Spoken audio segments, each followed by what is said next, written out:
Christian ആണെങ്കിൽ ഞാൻ non Catholic ആയിരുന്നു.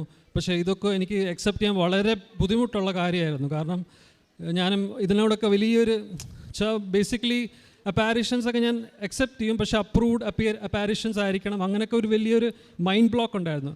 പക്ഷേ കൃപാസനം, മെജുഗോറി ഇതൊക്കെ ഇപ്പോഴും പ്രത്യക്ഷണത്തിൻ്റെ സാക്ഷ്യങ്ങളാകാൻ പോകുന്നേ ഉള്ളൂ. അപ്പോൾ അതിലേക്കൊക്കെ അമ്മ വിളിക്കുമ്പോൾ എനിക്ക് തോന്നുന്നത് അത് വലിയൊരു ദൈവകൃപയായിട്ട് എനിക്ക് ഫീൽ ചെയ്യുന്നു ഇപ്പോൾ. കാരണം അതൊക്കെ ചിലപ്പം ഒരു എന്നെ തന്നെ ചിലപ്പം പ്രത്യക്ഷണത്തിൻ്റെ സാക്ഷിയെ ഉയർത്താൻ വേണ്ടി ആയിരിക്കും ഞാൻ ഇന്നും വിശ്വസിക്കുന്നു. അങ്ങനെ രണ്ടാമത്തെ ഉടമ്പടി കഴിഞ്ഞു. മൂന്നാമത്തെ അതിൽ വേറൊരു കാര്യം പറയാനുള്ളത്, എൻ്റെ കൊച്ച് അവന് 2.5 വയസ്സായപ്പോൾ അവന് സംസാരിക്കാനൊരു ബുദ്ധിമുട്ടുണ്ടായിരുന്നു. അപ്പോൾ ഞാനത് ഫസ്റ്റ് ഉടമ്പടിയിൽ വെച്ചായിരുന്നു.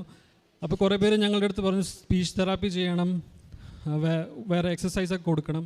പക്ഷെ ഞങ്ങളതൊന്നും ചെയ്തില്ല. കറക്റ്റ് ഉടമ്പടി കഴിഞ്ഞപ്പം അവന് വേർഡ്സ് പറയാൻ തുടങ്ങി, പതുക്കെ വേർഡ്സ് കണക്ട് ചെയ്യാൻ തുടങ്ങി. അത് ഞാൻ വിശ്വസിക്കുന്ന പരിശുദ്ധ അമ്മയുടെ വലിയ മാധ്യസ്ഥ ശക്തിയിലൂടെ നടന്ന ഒരു വലിയ അത്ഭുതമാണെന്ന് ഞാൻ ഇന്നും വിശ്വസിക്കുന്നു.